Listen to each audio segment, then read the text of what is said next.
Salut à toutes et à tous. J'espère que vous allez bien. Sinon, de mon côté, tout se déroule également à merveille.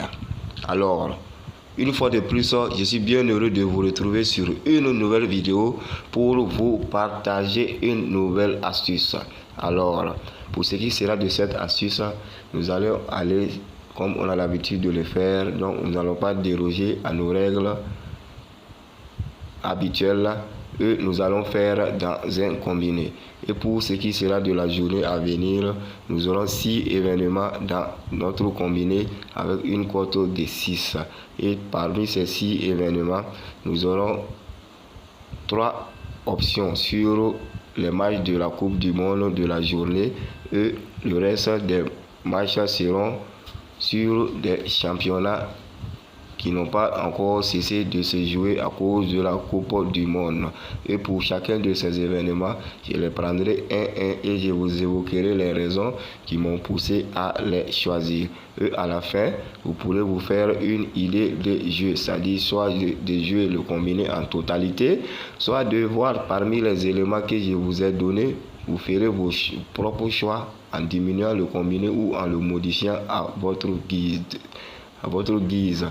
Ainsi donc, sans plus tarder, nous allons nous rendre au niveau de ce combiné en question. Voilà donc le dit combiné avec les 6 événements et la cote de 6 tantôt évoquée.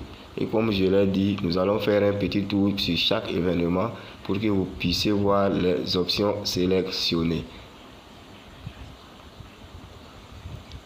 Sans plus tarder, nous allons débuter par notre première option qui n'est nul autre qu'un match de Coupe du Monde. Et ce match opposera le Ghana à l'Uruguay. Et dans ce match, comme vous pouvez le voir dans le combiné, j'ai sélectionné 2 options sur ce même match. Alors, pour ce qui est de la première option, ici, il s'agira à ce qu'il y ait plus de 1,5 buts. C'est un total de buts combinés pour les 2 équipes. Soit un total de 1,5 buts, c'est-à-dire 2 buts dans le match. Et cette option, je l'ai choisie puisque sur ce match, tous les 2 équipes ont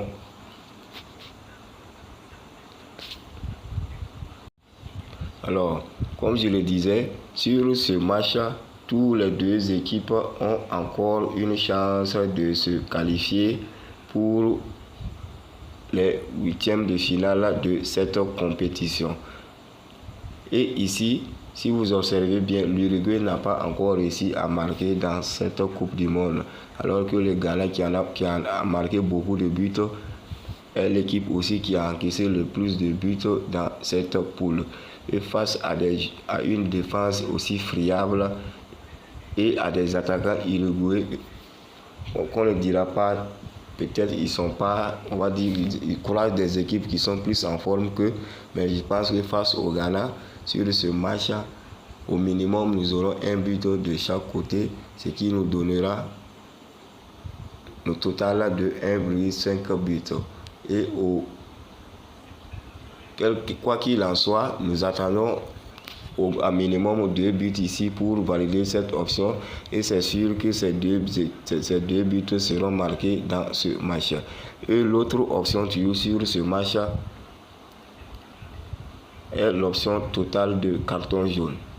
Et comme vous pouvez le voir, j'ai choisi un total de plus de 3,5 cartons jaunes dans le match, c'est-à-dire 4 cartons jaunes. Car le match, comme je l'ai dit, toutes les 2 équipes ont encore une chance de se qualifier. Donc le match sera très rude et je pense que minimum 4 cartons jaunes sortiront de cette rencontre. Après donc ces éléments sur le match Ghana-Uruguay, nous allons entamer maintenant l'événement sur le match entre la Corée du Sud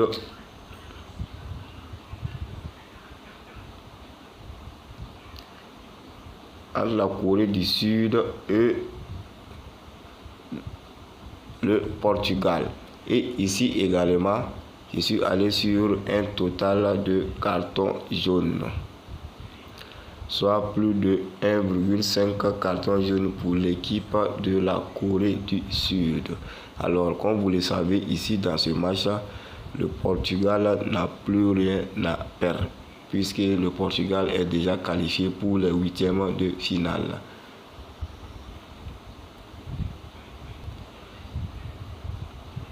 Comme je le disais, sur ce match, le Portugal est déjà qualifié pour les huitièmes de finale. Alors que la Corée du Sud joue toujours sa qualification. Eux espèrent des contre-performances de l'équipe ghanéenne afin d'espérer se qualifier si elle bat le Portugal.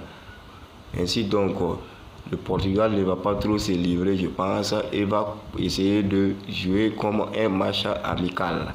Alors que la Corée du Sud va mettre de l'intensité et en retour commettra beaucoup de fautes, ce qui va entraîner la sortie de beaucoup de cartons également contre cette équipe de la Corée du Sud. Ce sont quelques remarques que j'ai pu faire sur ce match entre la Corée du Sud et le Portugal.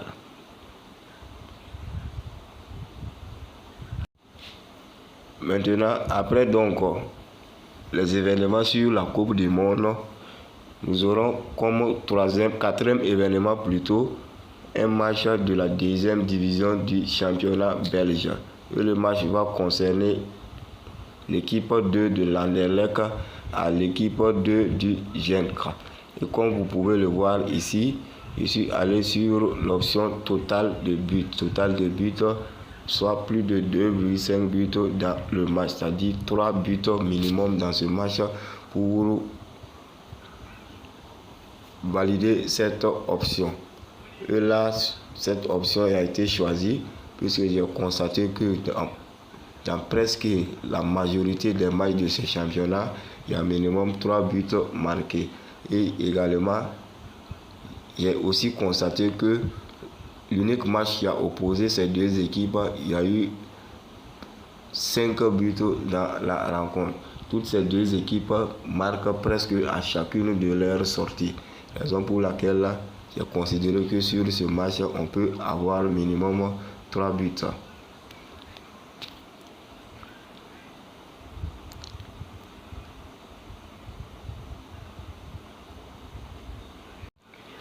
Pour notre cinquième et avant-dernier événement, je suis allé sur un match du championnat de la Chypre.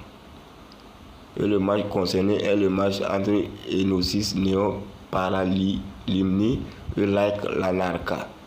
Ici, comme vous pouvez le voir, je suis allé sur l'option totale de buts pour l'équipe du Larnaca, soit un total de plus de 1 but pour cette équipe.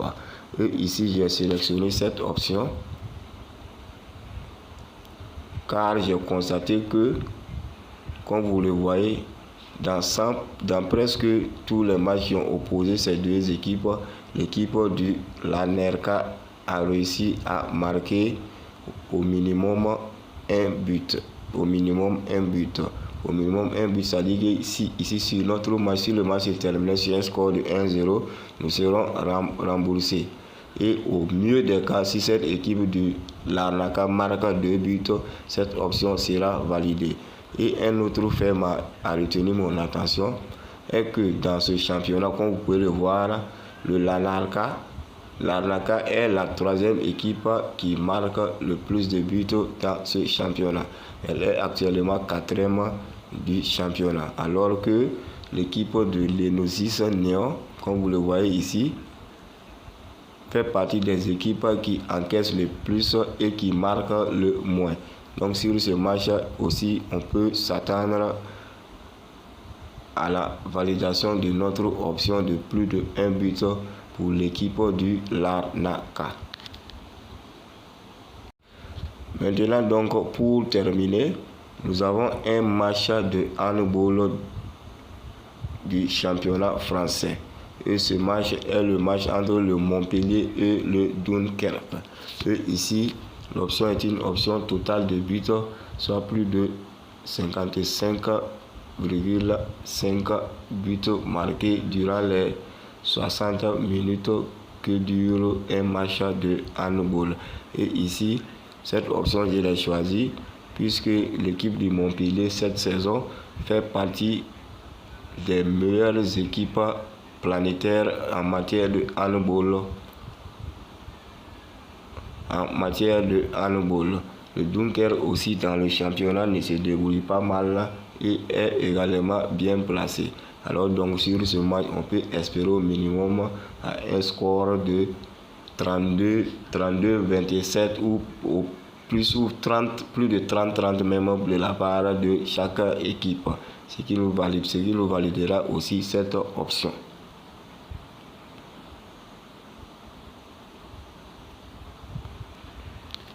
Ainsi donc, voilà parcouru nos 6 événements sélectionnés pour la journée du 2 décembre.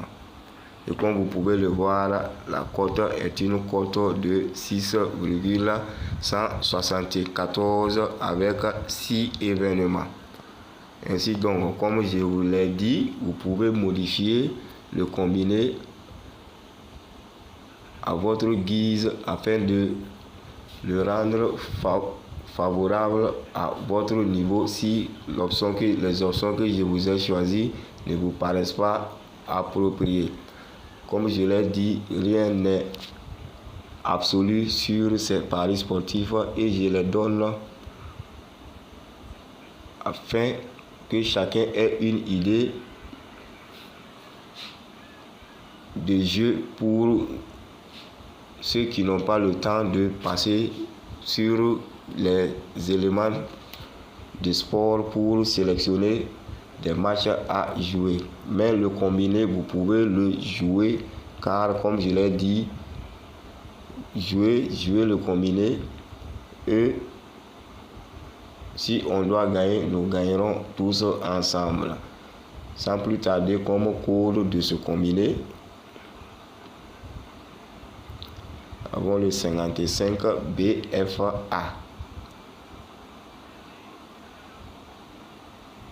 55 BFA. C'est le code pour cette astuce combinée Coupe du Monde et championnat de la Chypre et un match de handball du championnat français. J'espère vraiment qu'elle nous portera chance. Alors donc, je vous invite à jouer sur le combiné et j'espère vous retrouver très bientôt dans la joie et la bonne humeur. D'ici là, portez-vous bien.